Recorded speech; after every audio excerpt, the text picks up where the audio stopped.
What if I told you everything you know about Palestine is only half of the story? This was Palestine, home to families, villages and cities that have thrived for thousands of years. Today, it's divided into the Gaza Strip, a destroyed narrow coastal stretch by the Mediterranean, where over 2 million people have lived in one of the most densely populated places on Earth. The West Bank, a land of hills and towns where checkpoints and walls divide communities. And the land that became Israel in 1948, where thousands of Palestinian villages were wiped off the map and families were forced to flee. But how did Palestine shift from this to this? More than a century ago, in 1897, in the quiet Swiss city of Basel, Theodor Herzl, the father of modern Zionism, gathered hundreds of Jews from across Europe under one roof for what became known as the first Zionist Congress in history. For 3 days, committees debated strategies for migration, land acquisition, and international lobbying, and by the end, they adopted what became known as the Basel Program, a declaration calling for a home for the Jewish people in Palestine, to be secured under international law. Palestine, however, wasn't the only land on the table. Alternatives like Uganda, Argentina, and Cyprus were all considered. Yet in the end, it was Palestine, a land already full of people, culture, and history that they chose as the target of their project. After the first Zionist Congress, Herzl's ideas began to take shape on the ground. And in the early 1900s, waves of organized Jewish immigration, known as Aliyot, began arriving in Palestine. The first immigration wave, Aliyah, between 1882 and 1903, brought mostly poor Eastern European and Russian Jews escaping persecution. Funded by wealthy Zionist patrons like Baron Edmund de Rothschild, they established agricultural colonies on lands often taken from Palestinian farmers. Then came the second Aliyah, from 1904 to 1914, driven by rising anti-Semitism in Europe and growing Zionist organization. These settlers were more ideologically motivated. Many were trained, armed, and determined to redeem the land through labor. They built the first kibbutzim, laid the foundations for future militias, and introduced the idea of exclusive Jewish labor. By the end of this phase, in 1914, the Jewish population in Palestine reached about 85,000. All while the indigenous Palestinian population faced increasing displacement.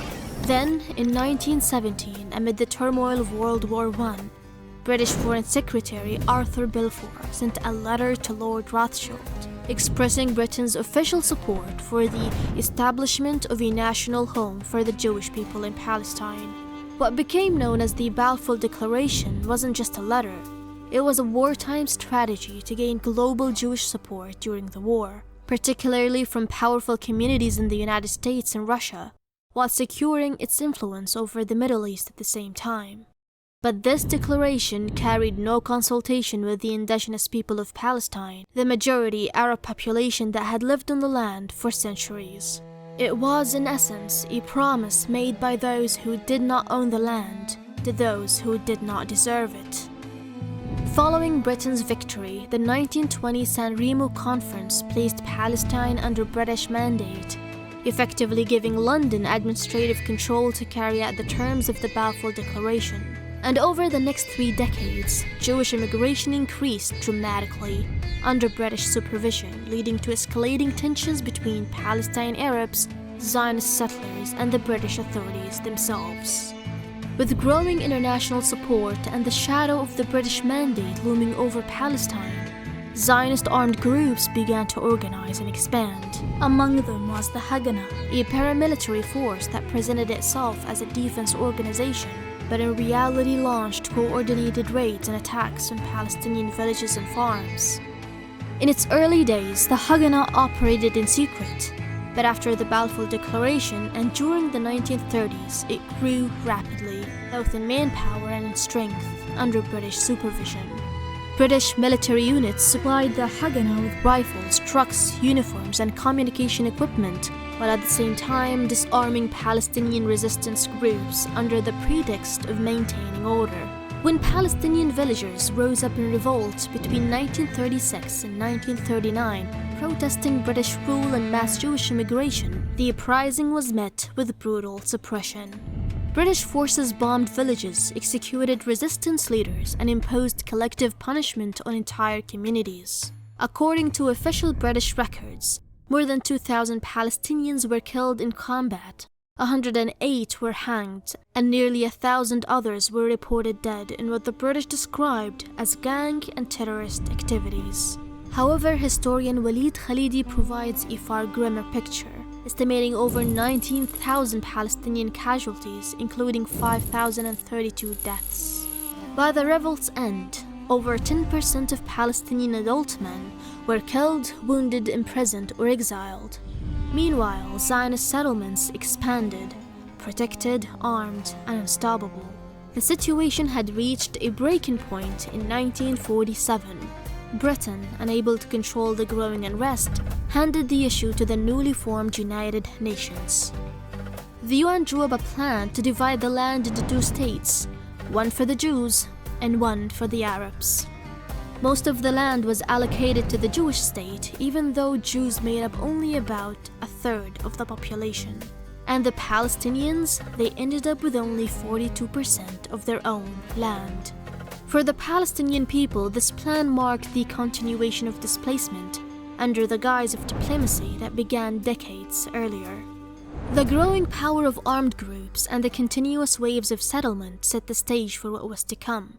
On May 40th, 1948, David Ben-Gurion, the executive head of the World Zionist Organization, stood in Tel Aviv and declared the establishment of a Jewish state in the land of Israel.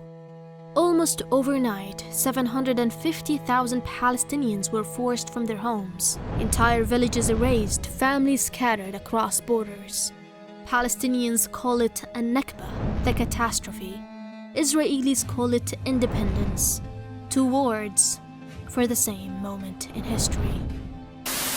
ילדה בת 16, משהו כזה. אתה מבין?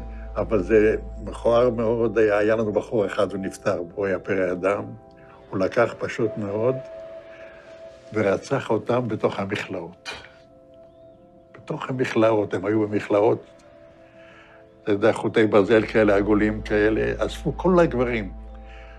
הם יושבים שם, כולם, על הרצפה, ובא מישהו ולוקח תת מקלע ומתחיל זה, מחליף מחסנית. מה אתה חושב זה?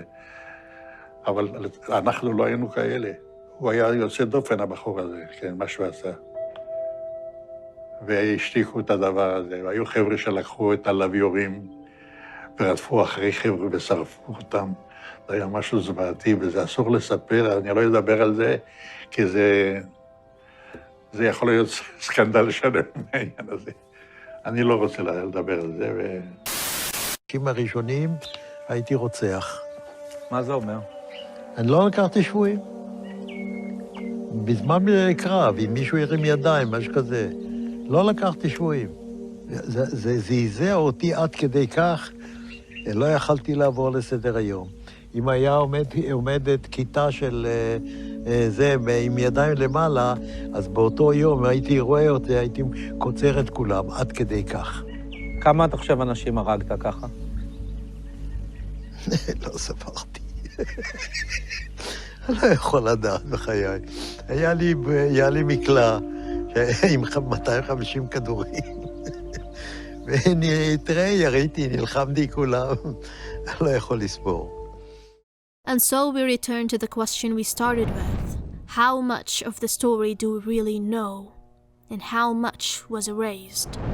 As Professor Roy Casagranda once said, every time an Israeli kills a Palestinian, a person who's more Semitic is killed by someone who's less Semitic. It's a haunting line, but it forces us to look into the deeper roots of this land and its people. How did myths of origin shape both peoples? That is what we're going to focus on in the next episode. In the end, standing with the truth doesn't mean denying anyone's suffering, It means seeing the whole picture, the parts erased, silenced, or rewritten. This isn't history, it's still happening. Share the story, stand with the truth, stand with Palestine.